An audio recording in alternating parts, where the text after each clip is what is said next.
नमस्कार दोस्तों, स्वागत है एक बार फिर से आप सभी का आपके अपने YouTube चैनल पे। साथियों, अपन लोग बीएससी बीएड 4 ईयर के मॉडल पेपर अपने इस प्लेटफॉर्म पे डिस्कस कर रहे हैं। आपके कुछ एक एग्ज़ाम हो चुके हैं, जैसा कि संदीप सर बता रहे थे कि आपने देखा होगा जितने भी पेपर हुए हैं उसमें अपने जो क्वेश्चंस हैं वो लगातार आ रहे हैं। कुछ एक पार्ट जो है वो चलो नहीं भी आता है, लेकिन आपको हेल्प हो रही होगी उन सारी चीज़ों से, आप अपनी चीज़ों को रिकवर कर पा रहे होंगे। लेकिन आप देख रहे हैं कि आपको जब 5 क्वेश्चन करवाए जाते हैं उसमें से 2 या 3 क्वेश्चन आपको देखने को मिल जाते हैं। इसका मतलब आप बहुत अच्छा पढ़ रहे हैं, बहुत अच्छे अच्छे आपको क्वेश्चन मिल रहे हैं। तो आइए साथियों, बिना वक्त गवाए अपन लोग अपने अगले पेपर की तरफ चलते हैं। आज जो हम आपको पेपर करवाने वाले हैं वो आपका है बीएससी बीएड 4 ईयर का पेपर है, ठीक है। और कौन से सब्जेक्ट का है? जूलॉजी का है, ठीक है। जूलॉजी का हम क्या करेंगे प्यारे साथियों, आज सेक्शन नंबर 1 करेंगे। सेक्शन ए जो है वो हम इसका डिस्कस करेंगे, फिर सेक्शन बी करेंगे, फिर सेक्शन सी करेंगे। तीनों सेक्शन के बारे में पढ़ेंगे। आइए देखो, सबसे पहला जो आपका क्वेश्चन है वो आपका क्वेश्चन ये है कि जो डीएनए है और आरएनए की जो संरचना है वो आपसे पूछी जा सकती है एक लाइन में। आनुवांशिक कूट क्या होते हैं ये आपसे पूछा जा सकता है। अनुलेखन क्या है? जीन उत्परिवर्तन की परिभाषा आपसे आपसे डेफिनेशंस पूछी जाती हैं, तो वो हो सकता है कि इस बार आपसे जीन उत्परिवर्तन की पूछ ली जाए, ठीक है। क्लोन क्या होते हैं? जैसे भेड़ के क्लोन होते हैं, ऊंट का होता है, गाय का होता है, वो क्लोन क्या चीज होती है वो आपको बतलाना है, ठीक है। पुनर्योजन जो डीएनए होता है उसकी परिभाषा क्या होती है वो आपको बतानी है, ठीक है। उत्तक संवर्धन क्या होते हैं? आप 10th क्लास से पढ़ते आ रहे होंगे उत्तक संवर्धन। तो निर्जमीकरण, ये बहुत ही बेसिक सा क्वेश्चन है, ठीक है। तो ये सारी चीजें आपको बतानी है।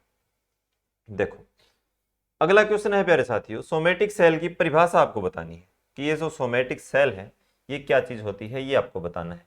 ईसीजी इलेक्ट्रोकार्डियोग्राम, इसका पूरा नाम बताना है, तो इलेक्ट्रोकार्डियोग्राम होता है, आप सभी जानते हैं। अब देखो सारे प्यारे साथियों, सेक्शन बी, ठीक है। डीएनए का रासायनिक संगठन, डीएनए का रासायनिक संगठन बताना है और उसके कार्य बताने हैं कि वो क्या क्या काम करता है। इसके अलावा अथवा में जो क्वेश्चन आ सकता है वो आपसे ये आ सकता है कि जो टीआरएनए होता है, कौन सा आरएनए? टीआरएनए, एमआरएनए जो होते हैं उनमें से किसी, यानी कि टीआरएनए का आपको क्या बताना है? क्लोवर लीफ मॉडल आपको बताना है। इसका जो क्लोवर लीफ मॉडल है वो आपको बतलाना है। प्रोकैरियोटिक और यूकैरियोटिक में जो अनुलेखन होता है उसको आपको समझाना है कि इसमें जो अनुलेखन की क्रिया होती है वो किस प्रकार से होती है। तो आप ये सारी चीजें यहाँ पे बताएंगे, ठीक है। इसके बाद अगला जो क्वेश्चन है वो आपका ये है कि जीन उत्परिवर्तन जो होता है, जो जीन उत्परिवर्तन होता है उसके प्रकार क्या क्या होते हैं। जीन उत्परिवर्तन के आपको क्या बताने हैं प्यारे साथियों? प्रकार आप लोगों को बताने हैं। एक अगला क्वेश्चन है आपका रेस्ट्रिकेशन एंडोन्यूक्लिएज, इसके ऊपर आपको संक्षिप्त टिप्पणी लिखनी है, इसका जो संक्षिप्त विवरण है वो आपको देना है। और जीनोम लाइब्रेरी जो होती है उसके ऊपर आपको क्या बताना है, ये क्या चीज होती है जीनोम लाइब्रेरी, उसके ऊपर आपको 5-7 लाइनें में उत्तर आपको लिखना होता है।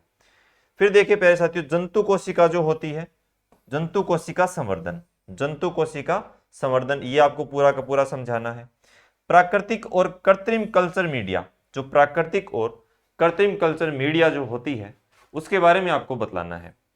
फिर अगला क्वेश्चन है कि स्पेक्ट्रोफोटोमेट्री पर आपको टिप्पणी लिखनी है कि ये स्पेक्ट्रोफोटोमेट्री क्या चीज होती है।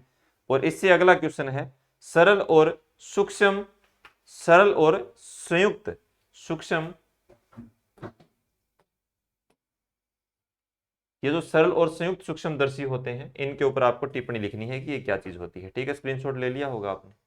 आगे चलो, डीएनए, डीएनए जो होता है उसका प्रतिकृति से, उसकी जो प्रतिकृति होती है डीएनए की, उसका विस्तार से आपको वर्णन करना है कि डीएनए जो होता है वो किस प्रकार से अपनी प्रतिकृतियां बनाता है, वो पूरी चीज आपको बतानी है। डीएनए रिपेयरिंग आ गया। फिर या फिर एक अगला क्वेश्चन है कि लेक ऑपेरन पर टिप्पणी, यानी कि ये जो डीएनए रिपेयरिंग होती है किस प्रकार से उसमें डैमेज होते हैं, वो सारी चीजें आपको बतलानी है। पुनर्योजन जो डीएनए होता है वो जो टेक्निक है, और डीएनए का जो फिंगरप्रिंट वाला मॉडल है वो आपको पूरा का पूरा बतलाना है। सारे बेसिक से क्वेश्चन है, बहुत इजी पेपर आएगा। ग्लासवियर के जो निर्जमीकरण का विस्तारित विवरण है वो आपको देना है। फिर अगला लास्ट क्वेश्चन है कि इलेक्ट्रोफोरेसिस या फिर ईसीजी के सिद्धांतों का आपको वर्णन करना है, ठीक है। तो ये आपका बेसिक सा एक सामान्य सा पेपर है प्यारे साथियों। आपकी तैयारी आपने कर ली होगी पेपर की, शायद इससे आपको कुछ हेल्प मिल जाए। ठीक है, तो आप मन लगा के अपनी तैयारी में जुटे रहिए, अपनी तैयारी में मस्त रहिए, हंसते रहिए, मुस्कुराते रहिए। ठीक है, मिलते हैं एक अगले पेपर के साथ, एक अगले नए मॉडल पेपर के साथ। इस एग्जाम के लिए आपको wish you all the best. अपनी पेपर को अच्छे से करना, आराम से करना। ठीक है।